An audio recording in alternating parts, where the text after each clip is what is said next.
El Señor esté con ustedes.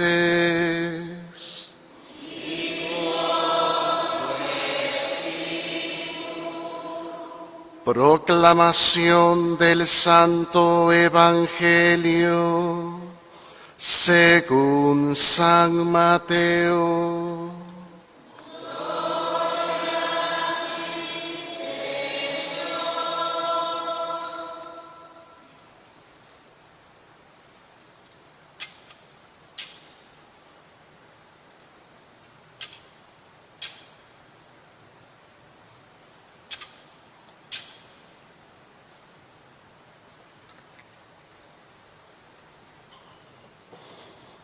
En aquel tiempo, inmediatamente después de la multiplicación de los panes, Jesús hizo que sus discípulos subieran a la barca y se dirigieran a la otra orilla, mientras Él despedía a la gente. Después de despedirla, subió al monte a solas para orar. Llegada la noche, estaba él solo ahí. Entretanto, la barca iba ya muy lejos de la costa y las olas las sacudían porque el viento era contrario. A la madrugada, Jesús fue hacia ellos, caminando sobre el agua. Los discípulos, al verlo andar sobre el agua, se espantaron y decían: «Es un fantasma», y daban gritos de terror. Pero Jesús les dijo enseguida: «Tranquilícense y no teman, soy yo». Entonces le dijo Pedro: «Señor, si eres tú, mándame ir a ti caminando sobre el agua». Jesús le contestó: «Ven». Pedro bajó de la barca y comenzó a caminar sobre el agua hacia Jesús, pero al sentir la fuerza del viento le entró miedo, comenzó a hundirse y gritó: «Sálvame, Señor». Inmediatamente Jesús le tendió la mano, lo sostuvo y le dijo: «Hombre de poca fe, ¿por qué dudaste?». En cuanto subieron a la barca, el viento se calmó. Los que estaban en la barca se postraron ante Jesús diciendo: «Verdaderamente tú eres el Hijo de Dios». Palabra del Señor.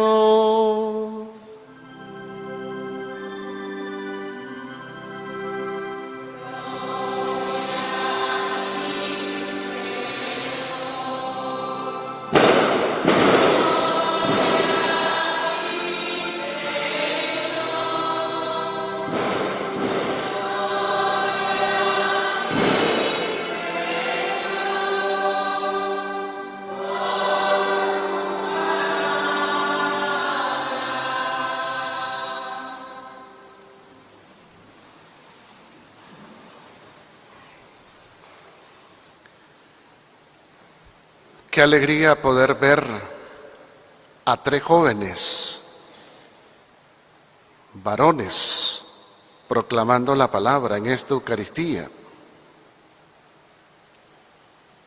Este es un signo de esperanza.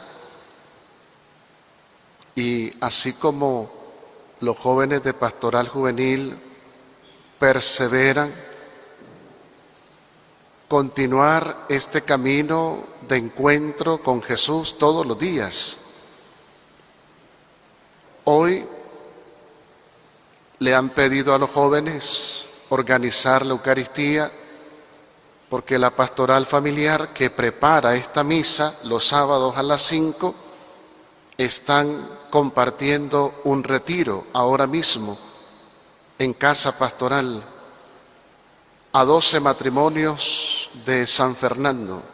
Entonces, por eso yo agradezco a los jóvenes por su sí, porque Jesús llama y uno obedece.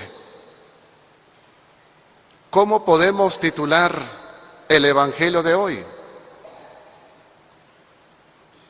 tener fe y confianza en Jesús. Imagínense a Pedro, impulsivo como siempre lo fue, el primero que levantaba la mano para responderle a Jesús. Se da una separación de Jesús con sus discípulos mientras él se queda orando.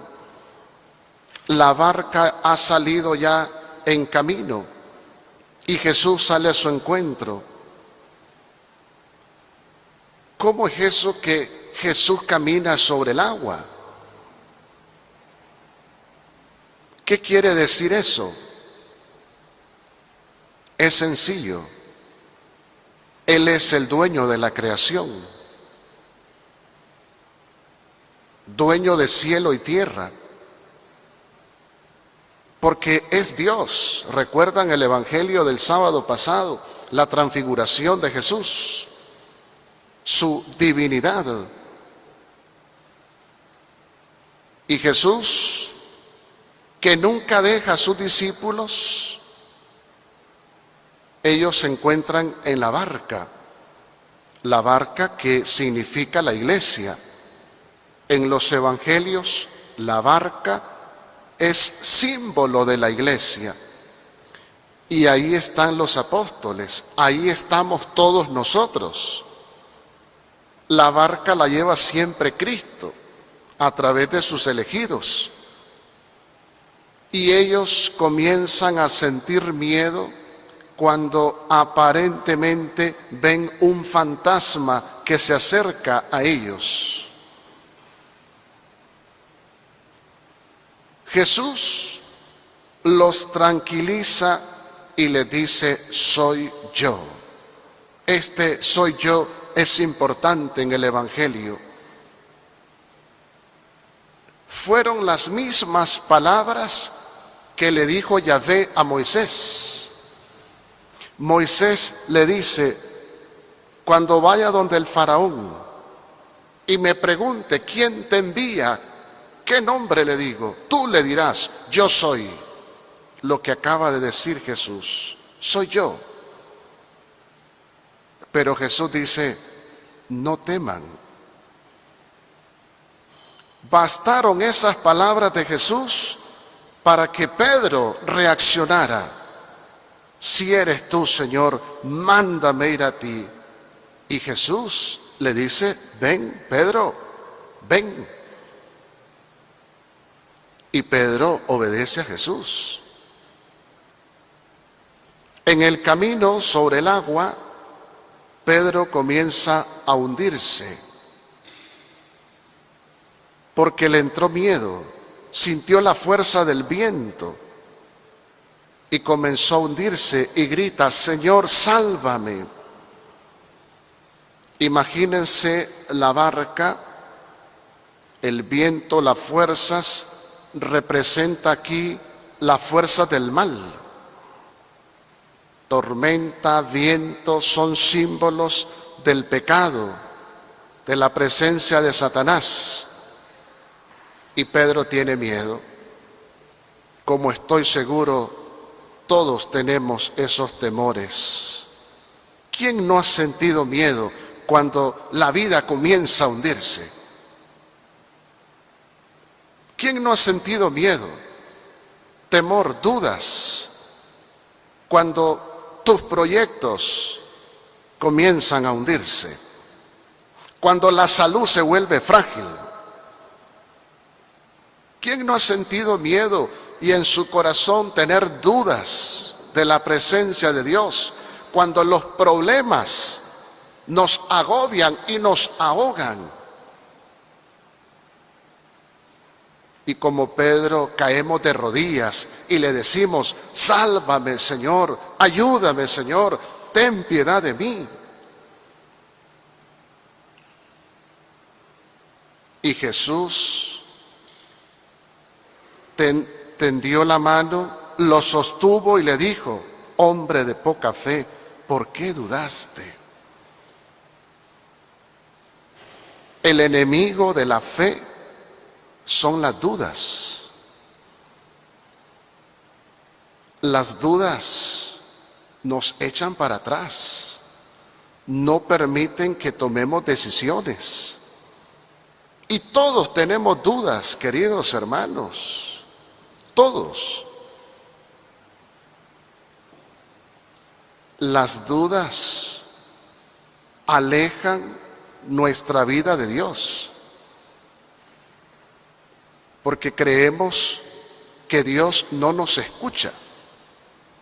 Y le rezamos, le rogamos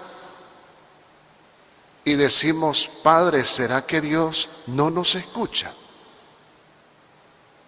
O como hacen algunos, condicionando a Dios incluso: Señor, mira, yo te haré una promesa, pero a cambio de eso me tienes que conceder esto. ¿Quiénes somos nosotros para darle órdenes a Dios? Haga la promesa y deje todo en las manos de Dios, pero no piense que Dios no le ha escuchado. Como aquella persona que le rogaba a Dios de rodillas por la salud de un familiar y falleció. Y esa persona a gritos le decía: Señor, ¿por qué has permitido la muerte? Si era lo más precioso, yo dependía de esa persona. Esa persona que lloró la muerte de su ser querido, con los años comprendió que Dios no se equivocó. Comprendió que Dios sí escuchó sus oraciones, pero que en el momento no lo entendemos. Así nos pasa como a Pedro, nos hundimos, dejamos de creer. Por eso muchos, a mí no me extraña, dejan de venir a misa. ¿Por qué? Porque han perdido la fe. No le hayan sentido a la Eucaristía, no le hayan sentido a las oraciones que aparecen en la Biblia. Como Elías en la primera lectura. ¿Por qué se estaba escondiendo? Porque lo estaban persiguiendo. Y él también tuvo sus dudas. ¿Quién me va a salvar ahora? Y el Señor, bajo una brisa suave, dice el texto, se le apareció, se le acercó para decirle: Elías, ten ánimo, aquí estoy yo. Hoy podemos entonces preguntarnos: mi fe del 1 al 10, ¿qué número alcanza? Si es un número 1 o 2, eso se llama pobreza. No tenemos fe en el Señor Jesús. ¿Cuánta gente, por ejemplo, consulta al horóscopo? ¿Han visto ustedes que eso aparece diario? Y le creen más al horóscopo que a lo que dice Jesús. Consultar a divinos. Y también hay muchas personas que terminan en esos lugares que supuestamente te arreglan la vida con problemas de amores conyugales. ¿Dónde está Jesús? Hombre de poca fe, mujer de poca fe. Es que, hermanos, tener fe no significa que usted rezó una oración y de una manera mágica Dios le complació lo que usted estaba pidiendo. Eso no es tener fe en Jesús. Por eso dije al inicio, confianza. Y confianza es, pase lo que pase, Dios va a actuar. Eso es tener fe. Pase lo que pase, Dios va a actuar. Eso es tener fe. Vamos a pedirle a ella, mujer de fe. Yo quedo impresionado cuando la Virgen le dice al ángel: he aquí la esclava del Señor. Lo que Dios quiera hacer conmigo, aquí estoy. Soy su sierva. Eso es tener fe. El resto lo hace Dios, y Dios lo hace de manera perfecta, porque Dios no se equivoca. Que María, nuestra Madre, nos ayude, y a la joven quinceañera, así como está cerquita de la Virgen, récele a ella siempre y usted va a vivir esa experiencia maternal de ella. A donde vaya, esté en su casa, fuera de su casa, invoque a la Virgen Santísima. Como decía don Bosco, el patrono de los jóvenes, de ustedes, chavalos, ella lo ha hecho todo, decía don Bosco. Agárrese de la Virgen para que esos 15 añitos sean 20, 25, sea una joven llena de salud, pero no se olvide de servir a Dios siempre.